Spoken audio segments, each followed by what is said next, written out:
নেহাল সামনের দিকে অগ্রসর হতেই পেছন থেকে সাগর থমথমে মুখশ্রী এবং গম্ভীর কণ্ঠে বলে, তুই কোথায় যাচ্ছিস? সাগরের ডাক শুনে পেছনে ফিরে তাকালো নেহাল। ভ্রুকুচকে সাগরের মনোভাব বোঝার চেষ্টা করলো। বরাবরের মতো গম্ভীর মুখশ্রী দেখে বুঝতে পারল না কিছুই। উষার কাছে যাচ্ছি। সে এখানে কেন এলো আর কাকে জানিয়ে এসেছে? ওকে অনুমতি দিল কে? ওর কিছু প্রয়োজন থাকলে সেটা ভাইয়া আর আপার রাফিদকে বললে সব সময় ওরাই নিয়ে আসে। সাগরের কপালের ভাঁজ স্পষ্ট। ভাবভঙ্গি স্বাভাবিক রেখেই বলল, দাঁড়া। নেহাল ভ্রু কুঁচকে ফেলে। সাগরের সামনে এসে দাঁড়ায়। সাগরের দৃষ্টি উষার দিকে স্থির দেখে নেহালও সেদিকে তাকায়। তারপর আবার সাগরের দিকে তাকিয়ে বলে, কেন, কি হয়েছে? তোর হাজবেন্ড, তোর একটা দায়িত্ব আছে না? সাগর উষার দিকে স্থির দৃষ্টি রেখেই বলে, সেটা আমি বুঝবো। তুই যাচ্ছিস কেন? যেহেতু বলেছিস আমি ওর হাজব্যান্ড, তাহলে সে আমার জিম্মেদারি। তোদের এখন আর ওর উপরে অধিকার নেই। তুই কেন ওর দিকে যাচ্ছিস? নেহাল তাচ্ছিল্যের স্বরে বলে, বাবা, খুব অধিকার বোধ জাগ্রত হয়েছে। তা এতদিন কই ছিল তোর এই অধিকার? সাগর রাগী দৃষ্টিতে তাকালো নেহালের দিকে। তারপরেই আবার কি ভেবে দৃষ্টি সরিয়ে নিল। তীক্ষ্ণ দৃষ্টিতে তাকালো উষার দিকে। হঠাৎ করেই উষার পেছন থেকে কেউ একজন উষার কোমর হাত রেখে জড়িয়ে ধরে। শিউরে ওঠে উষা। শরীরের কাঁপুনি উঠে তৎক্ষণাৎ। সবসময় ভাইদের সাথে শপিংয়ে আসে সে। ভাইজানেরা আনওয়ান্টেড টাচ থেকে তাকে রক্ষা করে, এমন ভিড়ভাট্টায় তো তার আশা হয় না। সবসময় বড় বড় শপিং মলে যায় সে। আজকে বান্ধবীদের সাথে ঘুরবে বলেই এখানে আসা। রাগে জেদে পিছনে ফিরে তাকালো উষা। কিছু বলার আগেই সেই বখাটে ছেলেটার মুখে সজোরে একটা ঘুষি মেরে দিল। অমনি ছেলেটি মুখ থুবড়ে পড়ে গেল নিচে। উষা আতঙ্কিত মুখশ্রী নিয়ে তাকালো সামনের দিকে। সামনে অগ্নিরূপে দাঁড়িয়ে থাকা সুদর্শন পুরুষকে দেখে কলিজা কেঁপে উঠল উষার। বিড়বিড় করে বলল, সাগর ভাই, এখানে কিভাবে এলেন? উষা আর কিছু ভাবা বা বুঝে ওঠার আগেই সাগর ছেলেটিকে মাটি থেকে তুলে এলোপাথারি মারতে শুরু করলো। উষাকে এই ভিড়ের মধ্যে দেখে এমনিতেই রাগে মাথা ফেটে যাচ্ছিল সাগরের। আবার এই ছেলেকে উষাকে স্পর্শ করায় রাগটা তরতর করে বেড়ে গেল। সাগর দূরে দাঁড়িয়ে সবটাই দেখছিল, কিন্তু উষাকে স্পর্শ করায় ওর পায়ের রক্ত মাথায় উঠে গেল। নিজেকে কন্ট্রোল করতে না পেরেই ছেলেটাকে মারতে চলে এলো। অদূরে নেহাল হতবম্বের মতো তাকিয়ে আছে সাগরের দিকে। লন্ডনেও সাগর 4-5 বার মারামারি করেছে। দেশে তো করেছেই, কিন্তু এমন হিংস্র রূপ সে কখনো দেখেনি। চারদিকে মানুষের হই হুল্লোড় শুনে নেহালের ঘোর কাটে। এক দৌড়ে এসে দাঁড়ায় সাগরের সামনে। মারতে মারতে ছেলেটার অবস্থা আধমরা বানিয়ে দিয়েছে। আর বেশিক্ষণ পেটালে নির্ঘাত মারা যাবে। দু একজন চেষ্টা করছে সাগরকে ছাড়াতে, কিন্তু সাগরের শক্তপোক্ত পেটালো শরীরের সাথে পেরে উঠতে পারল না কেউ। উষা ভয়ে জড়সড় হয়ে প্রিয়তার বাহুতে পড়ে আছে। নেহাল একবার বোনের দিকে তাকাচ্ছে তো একবার ভাইয়ের দিকে তাকাচ্ছে। এভাবে মারামারি করার সঠিক কারণ না জানলেও বুঝতে পেরেছে ছেলেটা উষার সাথে কিছু একটা করেছে, নয়তো এত রেগে যাওয়ার মানুষ সাগর না। সাগরকে দেখতে বেশ শান্তশিষ্ট ভদ্র মনে হলেও সে মোটেও এত ঠান্ডাও না। এটা নেহাল আর গালিবের থেকে আর কেই বা ভালো জানে। নাফিজ নেহাল দুজনই এগিয়ে গেল সাগরের দিকে। ভাই ছেড়ে দে, এবার মারা যাবে ছেলেটা। সাগরের কোনো হেলদুল হলো না। নেহাল নাফিজকে ইশারা করতেই সাগরের বাহু চেপে ধরল নাফিজ। নেহালও জাপটে ধরল ভাইকে। ছেড়ে দে বলছি নেহাল। এই বাস্টার্ডকে আজকে আমি মেরেই ফেলবো। ভিড়ভাট্টার মধ্যে মেয়েদের গায়ে স্পর্শ করে নিজের মনের খায়েশ মেটানো বের করবো আজকে শালা। গালিব হাতে ক্যান নিয়ে আসছিল। এত ভিড় দেখে আর সামনে সাগরকে নেহাল আর নাফিজ জাপটে ধরে দাঁড়িয়ে থাকতে দেখে সেদিকেই গেল। নেহাল আর নাফিজ সাগরকে জাপটে ধরে আছে দেখে আর ভিড় দেখে বুঝলো কিছু একটা হয়েছে। সাগরের হাতে রক্ত দেখে হাতের ক্যানগুলো সেখানেই ফেলে দিয়ে সাগরের কাছে গেল। নেহাল গালিবকে দেখে ভরসা পেল। ভাই ওকে ধর, আমি উষার কাছে যাচ্ছি। কিন্তু কি হয়েছে সেটা তো বলবি। এখন এসব বলার সময় নেই। সাগর অগ্নিদৃষ্টিতে তাকালো নেহালের দিকে। দাঁতে দাঁত চেপে বলল, ছেড়ে দে আমাকে, ভালো হবে না বলে দিলাম কিন্তু। গালিব, নাফিস ওকে নিয়ে গাড়িতে বসা, আমি উষাকে নিয়ে আসছি। উষার নাম নিতেই সাগরের হুঁশ ফিরল। চোয়াল শক্ত করে তাকালো উষার দিকে। সাগরের এমন ভয়ঙ্কর রূপ দেখে উষা মারাত্মক ভয় পেয়েছে। তার উপরে সাগরের এমন অগ্নি দৃষ্টি দেখে আর তাকিয়ে থাকতে পারল না, চোখ নামিয়ে নিল। চোখ দিয়ে যেন আগুন ঝরছে, ক্ষুধার্ত বাঘের ন্যায় আচরণ। সাগর বড় বড় করে শ্বাস নিতে থাকে এবং চোখ শক্ত করে বলে, ওকে তো আজকে আমি দেখে নিব। এই মেয়েটার যথেষ্ট সাহস বেড়ে গিয়েছে, ডানা ছাটাতে হবে ওর। গালিব বিরক্তিকর ভঙ্গিতে বলল, সে তুই যাই করিস না কেন, বাসায় গিয়ে করি। যদি বাসরও করতে চাস আমরা সেটারও ব্যবস্থা করে দিতে পারবো। চাপ নিস না মেরে ভাই। গালিবের এমন কথা শুনে নাফিজ হেসে উঠল।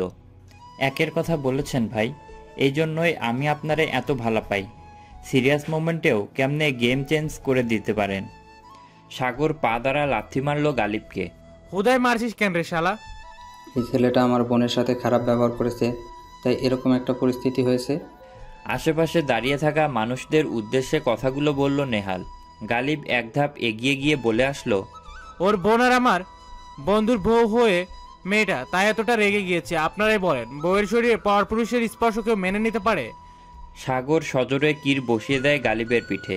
নেহাল গালিবের দিকে একটু চেপে দাঁড়ায়। ভাই দেখেছিস এমনিতেই রেগে বোম হয়ে আছে, তাও কেন এমন করছিস?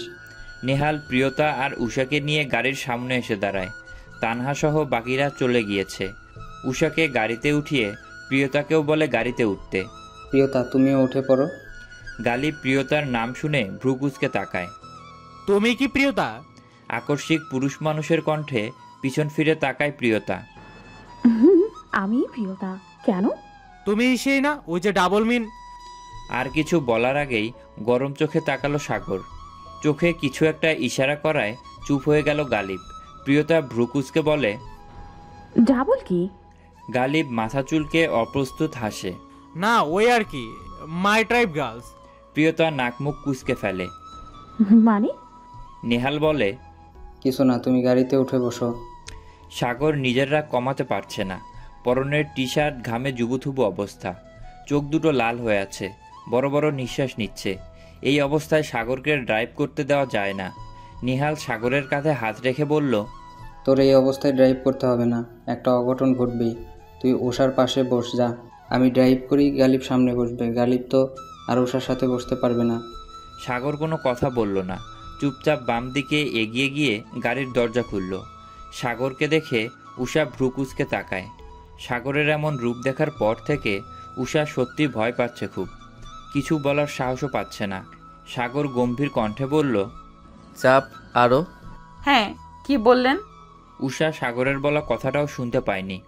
সাগরের মাথাটা এমনিতেই গরম, তারপরে এক কথা বারবার রিপিট করা তার একদম অপছন্দ। এত কথা বাড়িয়ে লাভ নেই। সাগর ধপ করে উষার পাশে বসে পড়ল। উষা ভরকে গেল। প্রথমে বুঝিনি, দ্বিতীয়বার বললেই পারত। সাগর বসায় উষা সরে যেতে চাইল, কিন্তু প্রিয়তা ইচ্ছে করেই এদিকে চেপে বসেছে, যেন দুজনে একসাথে ঘেঁষে বসতে পারে। উষার নড়াচড়া দেখে সাগর চোখ পাকিয়ে তাকায় উষার দিকে, শক্ত কণ্ঠে বলে, এখন পিছাচ্ছিস কেন? যখন বলেছি তখন কানে বাতাস ঢুকেনি। উষা নিশ্চুপ। ওই রাগী দৃষ্টি যে তাকেই কাঁচা চিবিয়ে খাচ্ছে তা সে বেশ বুঝতে পারছে। নিজের ভালো চায় সে, তাই চুপ করেই রইল। দুজনেই শরীর ঘেঁষে বসে আছে। সাগর মাথা হেলিয়ে চোখ বন্ধ করে নিয়েছে। উষার এভাবে গা ঘেঁষে বসে থাকতে লজ্জা লাগছে, অস্বস্তি হচ্ছে। হাঁসফাঁস করতে লাগলো উষা। হঠাৎই সাগরের হাতের দিকে নজর যেতেই এক প্রকার চেঁচিয়ে উঠল উষা। আল্লাহ, রক্ত! সাগর ভাই, আপনার হাতে রক্ত! আকস্মিক উষার চিৎকারে নেহাল সাইড করে গাড়ি থামায়। সাগরের কোনো হেলদুল দেখা গেল না, মাথা তুলে তাকালো না পর্যন্ত। গালিব উদ্বিগ্ন হয়ে জিজ্ঞেস করল, উষা, কি হয়েছে? এমন চিৎকার করে উঠলে কেন? গালিবের কণ্ঠে ব্যাকুলতা স্পষ্ট। সাগর ঝট করেই চোখ মেলল। গালিবকে বাঁকা চোখে পরখ করল একবার। গালিবের এসব ঢং তার একদম পছন্দ না। আর সেটা যদি হয় নিজের বাড়ির মেয়ে, তার থেকে বড় নিজের আপন চাচাতো বোন। শুধু তাই নয়, তার থেকেও বেশি এবং আপন কারণ হলো মেয়েটা তার নিজের বউ। উষা গালিবের দিকে তাকিয়ে উত্তর করল, দেখুন না সাগর ভাইয়ের হাতে রক্ত। সাগর তপ্ত শ্বাস ফেলে বলল, এসব কিছু না, বসে বসে না চেঁচিয়ে চুপ করে থাক, শব্দ দূষণ করবি না একদম। একটুই কেটেছে, এতে কিছুই হবে না, মেলোড্রামা অফ কর। গালিব উষার দিকে তাকিয়ে বলল, সেই ভালো উষা, সাগরের শরীর তো কচু পাতার শরীর, এসব কিছু না, বুঝলে? প্রিয়তা ভ্রুকুচকে শুধায়। কচু পাতার শরীর মানে? গালিব মিষ্টি হেসে বলে। ও, তুমি বোঝো না এটা? উষা এবং প্রিয়তা মাথা নাড়ায়, যার অর্থ তারা বুঝেনি। শোনো, কচু পাতার শরীর বলতে বুঝেছি কচু পাতায় যেমন পানি পড়লে পাতা ভেজে না শুকনায় থাকে, পানি পড়ে যায় সবসময় শুকনো শরীর থেকে পাতার। সাগর শরীরটা তেমনি, বুঝলে? এটুকু ব্যথায় ওর কিছুই হবে না। এই দেখো না, আমরা কত কথা বলি, কোনো কথাই তার গায়ে লাগে না, বুঝলে? তারপরে উষার দিকে তাকিয়ে বলল। তার চেয়ে বরং উষা, তুমি আমাকে নিয়ে ভাবো, গালিব ভাইকে নিয়ে ভাবো। প্রিয়তা উষা দুজনেই মিটিমিটি করে হেসে ফেলল। ড্রাইভিং সিটে বসা নেহালও হাসছে। সাগর চোখ বন্ধ রেখেই নেহালের উদ্দেশ্যে বলে। এই মহিষের বাচ্চাকে গাড়ি থেকে লাথি দিয়ে বের করে দে নেহাল। কেন, আমি আবার কি করেছি? আর তুই আমাকে মহিষের বাচ্চা বললি কেন? তুই তো ওগানটা ফেরত ছাগলের বাচ্চা। আই সোয়ার গালিব, আমি যদি মুডে আসি আজকে আমার হাতে তোর মৃত্যু নিশ্চিত। নেহাল চোখ পাকালো গালিবকে। গালিব তা দেখে আবারও বলল। আমি আবার কি করলাম? সব দোষ তোর ভাই। এই মোড়টা আমার দিকে না এনে ডাইভার্ট করে বউর দিকে নিয়ে যা, তাহলে একটা কিছু ভুল প্রমাণ হবে। তাও সে আমরা যেন কি বলছিলাম। নেহাল, সত্যিই বলছি, সব কটাকে আমি মাঝ রাস্তায় ফেলে চলে যাব কিন্তু। এই গালিব চুপ কর, কি হচ্ছে কি দেখছিস রেগে আছে? গালিব মুখ বাঁকালো। তাতে আমার বয়ে গেছে, ঘরে সুন্দরী বউ থাকলে এমন একটু আধটু সহ্য করতেই হয়। আর বউকে যদি পোড়াই ছেড়ে রাখে, তাহলে কখন এসে ছৌ মেরে নিয়ে যাবে ও টের পাবে না। উষা একটু সাগরের আশেপাশে আসলেই নানান কথা বলা শুরু করে সাগর। আর সে যে এখন উষার গা ঘেঁষে বসে আছে তার বেলায়। উষার খুব করে বলতে ইচ্ছা করলো যে, সুন্দরী মেয়ে দেখলেই ঢলে পড়তে ইচ্ছে করে, তাই না? একদম গা ঘেঁষে বসে আছেন যে, লজ্জা লাগছে না? কিন্তু সাগরের অগ্নিরূপ দেখে তার বলতে পারল না। কিন্তু কোনো একদিন তো বলবেই, এসবের সত্য নিবেই। সাগরের এমন অবস্থা হলো কি করে? আমি কথা বলতে ইন্টারেস্টেড না চাচি আম্মা। কাল সকালে বাবা চাচ্চু সবাইকে উপস্থিত থাকতে বলো, কথা আছে। আচ্ছা, বলবে কিন্তু। কোনো কথা না চাচি আম্মা। উষাকে দিয়ে এক কাপ কফি পাঠিয়ে দাও আমার রুমে। মারিয়া জামান চমকালেন। উষাকে দিয়ে কফি পাঠাতে বলল সাগর। নিজের কানকে যেন বিশ্বাস করতে পারছে না মারিয়া জামান। খুশিতে গদগদ হয়ে বললেন, এক্ষুনি পাঠাচ্ছি, তুই যা বিশ্রাম কর। সাগর তো কথাটা এমনিই বলল। উষা তো এখন মরে গেলেও তার রুমে আসবে না। চাচি আম্মার মাথা ঘুরাতেই কথাটা বলল। গুটি গুটি পায়ে চলে এলো নিজের রুমে। শাওয়ারটা না নিলে বুঝি মাথাটা ঠান্ডা হবে না। পৌষ মাসের মাঝামাঝি সময় চলছে, তবুও শীতের দেখা নেই। শীতকাল উষার পছন্দের সিজন। এই সময়টায় সে বেশিরভাগ সময়ই গ্রামে থাকে। শিশির ভেজা ঘাসে খালি পায়ে হাঁটা তার পছন্দ। শীতের সময়টাতে উষা অনেক বেশি ঘোরাঘুরি করে, প্রকৃতিতে নিজেকে বিলিয়ে দেয়। কিন্তু অন্যান্য সময়ের চেয়ে এবারের শীতকাল ভিন্নভাবে কাটাতে হচ্ছে উষাকে। প্রতি বছরেই নতুন বছরের প্রথম দিনে পরিবারের সাথে ঘুরতে বের হয়, একটা পিকনিকের ব্যবস্থা করা হয়। এবারও এরকম পরিকল্পনাই ছিল সবার, যেহেতু সাগরও দেশে আছে। কিন্তু গতকালের ইনসিডেন্টের পর থেকে কেউ আর এ বিষয়ে মুখ খুলেনি। যদিও সিজন ভুইয়া পরিকল্পনা করেছে সপরিবারে বাইরে ডিনার করবে আজকে। উষা আর সাদাফ রাতে বাইরে বের হতে চেয়েছিল, সেটাও হয়নি। বেজায় মন খারাপ উষার।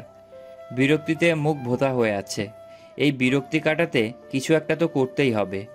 উষার ভাবনার মধ্যেই ফোনটা ভাইব্রেট করে ওঠে। গ্রুপ কল, প্রিয়তা আর তানহার। নিশ্চয়ই বাসায় কী ঘটেছে সে বিষয়ে জানতে চাইবে। ইতিমধ্যে কয়েকটা কল করেছে, কিন্তু উষা রিসিভ করেনি।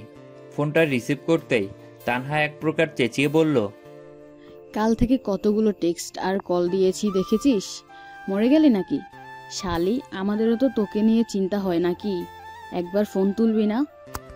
বল, কেন কল করেছিস? প্রিয়তা ব্রুকুসকে বলে, বল, মানে কি? তুই কি ফাইজলামি করিস আমাদের সাথে?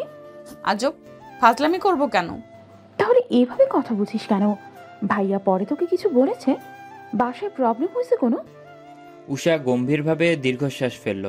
তারপর থমথমে কণ্ঠে বলল, প্রিয়তা বেজায় রেগে আছে। শালি, তোর হুম হুম শুনতে শুনতে কল করিনি। এসব উদাসীনতা গিয়ে তোর পেয়ারের সাগর ভাইকে দেখা, আমাদেরকে দেখিয়ে লাভ নেই। কাহিনী কি হয়েছে সেটা বল। কাহিনী আর কি হবে? তানহা এবার চটে গেল। দেখ উষা, এসব ডং আমার একদম ভাল লাগে না। সোজাসাপটা বল যে বাসায় কি হয়েছে। তুই তো বলেছিলি যে তোর বড় আব্বু তোকে সব কিছুর জন্য পারমিশন দিয়েছে। তোর মন যা চায় তাই করতে পারবি, যেখানে যেতে ইচ্ছে করে সেখানে যেতে পারবি, সেলফ ডিফেন্ড হতে বলেছে, দুনিয়া চিনতে বলেছে, পরিবার থেকে তোকে কোনো শাসন বা গাইডে রাখবে না। হ্যাঁ, বলেছেই তো। এত বড় সুযোগ গতকাল পেয়েছি বলেই তো তাদের সাথে ঘুরতে বের হয়েছি। আর পরিবার বলবেই বা কি? আমি তো এখন আর পরিবারের জিম্মেদারি না। বড় আব্বুর কথা, এতদিন সাগর ভাই দেশে ছিল না, তাই ওনারা আমাকে গাইড করেছে আমার শ্বশুর শাশুড়ি হিসেবে। এখন সাগর ভাই দেশে আছেন, এখন আমাকে গাইড করবে আমার হাজব্যান্ড। আমার ভালো মন্দ দেখাশোনা করার দায়িত্ব আমার হাজব্যান্ডের। প্রিয়তা চিন্তিত ভঙ্গিতে বলে, এইসব কি আঙ্কেল ভাইয়ার সামনেই বলেছে? আজকে সকালে সাগর ভাই কালকের ঘটনা তুলে পরে বড় আব্বু বলেন যে বড় আব্বু নিজেই আমাকে পারমিশন দিয়েছেন আর বলেছে, এতদিন তুমি দেশে ছিলে না, বিধায় আমরা তোমার বউয়ের দেখাশোনা প্লাস ভরণ পোষণের দায়িত্ব নিয়েছি। কারণ তুমি নিজেও বেকার ছিলে, যেহেতু বিয়ের পরে স্ত্রীর সমস্ত দায়িত্ব তার স্বামীর এবং এখন তুমি নিজে প্রতিষ্ঠিত, আমাদের ব্যবসার দায়িত্ব নিজের কাঁধে নিয়ে নিয়েছো। তাই আজকের থেকে উষার সমস্ত দায়িত্ব তোমার, এবং আমরা তার বাপের বাড়ির মানুষ হিসেবে আমাদের মেয়ের যদি কোনো ক্ষতি হয় কিংবা কিছু হয়, তার দায় দায়িত্ব তোমার থেকে নিব। তোমাকে জবাবদিহি করতে হবে আমাদের কাছে। তুমি বলছো ডিভোর্স দিবে, আল্লাহর হুকুমে বিয়ে হয়েছে। এখন যদি আল্লাহর হুকুমে ডিভোর্স হয়ে যায়, তাহলে এই ডিভোর্সের আগে পর্যন্ত উষার দায়িত্ব তোমার নিজের। তানহা প্রিয়তা দুজনেই একসাথে বলে উঠল, বাহ, চমৎকার, খুব ভালো হয়েছে। পরে সাগর ভাই কি বলেছে, কি করেছে? কি আর করবে, ওনার 2টা কার্ড আমার হাতে ধরিয়ে দিয়েছে। আর শোন, কালকে তোদের ট্রিট দিব, যত ইচ্ছে খেতে পারিস। এই প্রথম জামাইয়ের টাকা উড়াবো, ভাবলেও শান্তি শান্তি লাগে, বুঝলি? হ্যাঁ হ্যাঁ, ভাইয়াকে একদম পথের ফকির বানিয়ে দেব, দেখিস। তানহা আবারও বলে, তোকে কিছু বলেনি? না, সবার সামনেই কার্ড হাতে দিয়ে বলেছে এখন থেকে উনিই আমার দেখাশোনা করবেন, যখন যা লাগে তা যেন ওনাকে বলি বা জানাই। আর বলেছে বাবা, চাচু বা বড় আব্বু কেউ আমার অ্যাকাউন্টের টাকা দিলে সেটা যেন ফিরিয়ে দিই। সবাইকে কড়া গলায় বলেছেন। বউ যেহেতু আমার, বউয়ের দায়িত্বও আমার। আমি বউকে যেভাবেই রাখি না কেন, তোমরা সেটাতে নাক গলাতে আসবে না। আর আমি কোনো পথের ফকির নই। আমার বউয়ের দেখভাল করার জন্য যথেষ্ট অ্যামাউন্ট আছে আমার কাছে। ভুলেও কেউ যেন আমার বউকে টাকা পয়সা না দেয়। বুঝিস না, ব্যাটার ব্যক্তিত্বে লাগছে, এখন তাকে নাকানি চুবানি খাওয়ানো যাবে। আর এইসব কিছুই আমার বাপ চাচার প্ল্যানিং, বুঝলি? আচ্ছা রাখি রে, কাল দেখা হবে। এখন খিদে লাগছে, একটা কিছু খেতে হবে। আচ্ছা, আল্লাহ হাফেজ। সূর্য ডোবার সময় হয়ে এসেছে। কুয়াশার কারণে তেমন বোঝা না গেলেও চারদিকে সূর্যের রক্তিম আভা ছড়িয়ে পড়েছে। বাতাসের বেগ একটু বেশি।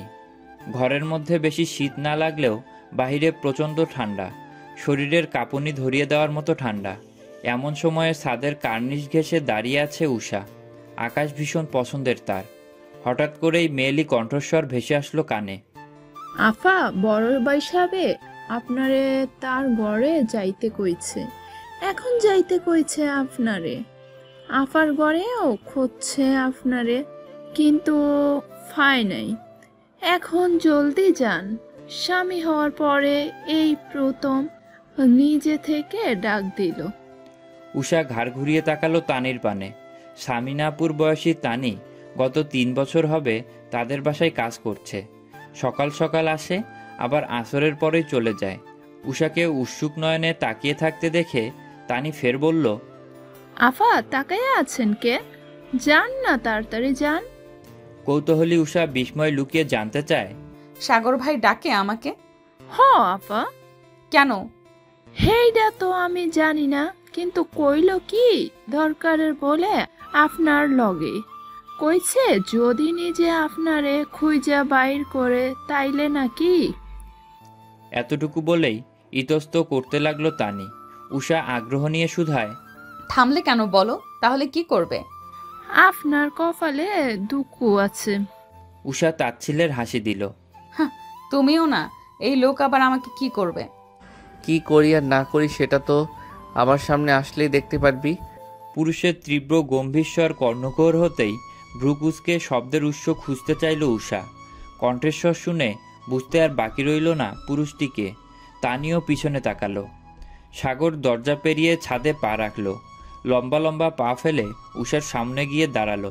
তারপর গম্ভীর স্বরে আবারও বলল, তোর বাপ চাচা তোকে আমার হাতে তুলে দিয়েছে, তোর ভরণ পোষণের দায়িত্ব আমার উপরে দিল। তোকে কি আমি এমনি এমনি খাওয়াবো? এমনি এমনি তোর পিছে আমার টাকা ভাঙবো? আমার বিয়ে করা বউ তুই চাইলে কত কিছুই করতে পারি, প্র্যাকটিক্যালি ও অনেক কিছু করতে পারি। বাধা দেওয়ার ক্ষমতা তো তোর নিজেরও নেই। এমন লাগামহীন কথায় উষা লজ্জায় মূর্ছে গেল। লজ্জাবতী লতিকার ন্যায় নুইয়ে গেল। গালে লাজের রক্তিমাভা ছড়িয়ে পড়েছে। আর 4-5টা স্বামী স্ত্রীদের মতো সম্পর্ক স্বাভাবিক না তাদের। আর এই সম্পর্কে এমন লাগামহীন কথা মানায় না। কিন্তু কোনো পুরুষের কাছ থেকে এসব কথা শুনে কোনো নারী ঠিক থাকতে পারে না। আর সে পুরুষ যদি হয় নিজের স্বামী, তাহলে তো কোনো কথাই নেই। লজ্জায় সাগরের দিকে তাকাতেও পারছে না উষা। হাঁসফাঁস করতে লাগলো। ভেতরটা অস্থির হয়ে আসছে। এমনিতেই সকাল থেকে যতবার মনে পড়ে সাগর সবার সামনে আমার বউ করেছে, ততবারই উষার মনে সুখ সুখ অনুভূতি হচ্ছে। এমন অনুভূতি কাউকে বলে বোঝানোর মতো না। অনাকাঙ্ক্ষিতভাবে কাঙ্ক্ষিত জিনিস পেয়ে গেলে মানুষ একটু বেশি খুশি হয়ে যায়। উষার অবস্থাও এমন। এই প্রথম সাগরের মুখে আমার বউ ডাক শুনে এক নতুন অনুভূতির সাথে পরিচিত হয়েছে সে। এখন আবার সে এসব বলছে। তানি সাগরের কথা শুনে ওড়নায় আঁচল দিয়ে মুখ ঢেকে হাসছে। খালা আম্মারে গিয়ে কথাগুলো বলতে হবে। তানিকে হাসতে দেখে উষা আবারও লজ্জায় পড়ে গেল। অসহায় দৃষ্টিতে তাকালো তানির দিকে। সাগর উষার সুশ্রী মুখের দিকে কিছুক্ষণ তাকিয়ে থেকে ঘাড় ঘুরিয়ে চাইল তানির পানে। তুমি চলে যাও, আমি ওকে দেখে নিচ্ছি। যে ভাইয়া। তানি চলে যেতেই সাগর আবারও তাকালো উষার পানে। ফর্সা গালে লাজের আভা স্পষ্ট। রক্তিমাকার ধারণ করা গাল দুটো দেখে সাগরের মনে হচ্ছে নখ দিয়ে আঁচড় কাটলেই বুঝি গল গল করে রক্ত বেরিয়ে আসবে। গোলাপি ঠোঁট জোড়ার দিকে চোখ পড়তেই যেন ঘোর লেগে যাচ্ছে। উপরের ঠোঁটের ডান দিকে থাকা তিলটা উষার মুখের সৌন্দর্য যেন কয়েক গুণ বাড়িয়ে দিয়েছে। উষা নিচের দিকে তাকিয়ে থাকায় সাগরের এমন অদ্ভুত চাহনি সে দেখতে পায়নি। সাগর আনমনেই বিড়বিড় করে, মাশাআল্লাহ। কিছুক্ষণ নীরবতায় কাটে দুজনের। নীরবতা ভঙ্গ করে প্রথমে সাগর বলে, এভাবে লজ্জা পাচ্ছিস কেন? আমি লজ্জা পাওয়ার মতো কোনো কাজ করিনি নিশ্চয়ই। বউ হিসেবে না মানলেও তো স্বামী হই আমি তোর। আমার সম্পূর্ণ হক আছে তোর উপরে। স্বামীর হক পূরণ করা স্ত্রীদের কর্তব্য। আমার ডাকে সাড়া দেওয়া তোর জন্য ফরজ। আমি তোকে ডাকছি শোনার পরেও এখানে চুপ করে দাঁড়িয়ে আছিস কেন? উষা নিশ্চুপ। কী সব কথা বলছে সাগর ভাই? এমন কথার উত্তর উষা কিভাবে দিবে উষার জানা নেই। লজ্জায় কান পর্যন্ত লাল হয়ে গেছে মেয়েটার। পুরুষের কাছে সবচেয়ে প্রিয় নারীর লজ্জারাঙা মুখ।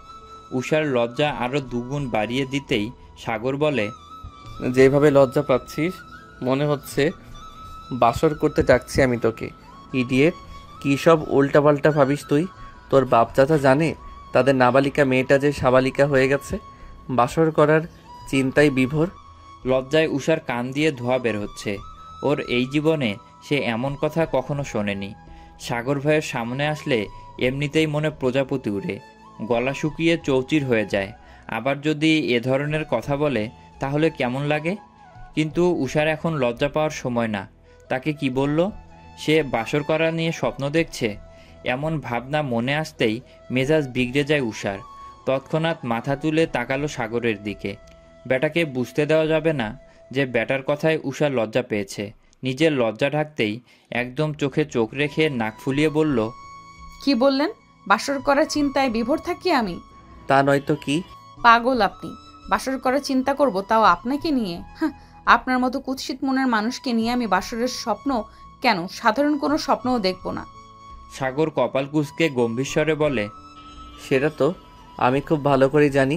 উষা মুখ বাঁকিয়ে ভেঙচি কেটে বলল, হ্যাঁ, কত জানেন তা তো দেখতেই পাচ্ছি। লিসেন সাগর ভাই, নিজের দোষ না অন্যের ঘাড়ে দিবেন না। আমি মোটেও আপনার মতো অশ্লীল নই যে অশ্লীল চিন্তা ভাবনা করব। আমার মতো সুন্দরী মেয়ে দেখেছেন তো, তাই সেন্স হারিয়ে ফেলেছেন। নিজের স্বপ্নের কথা আমার উপর দিয়ে চাপিয়ে দিচ্ছেন। সাগর অগ্নিদৃষ্টিতে তাকালো উষার দিকে, দাঁতে দাঁত পিষে বলল,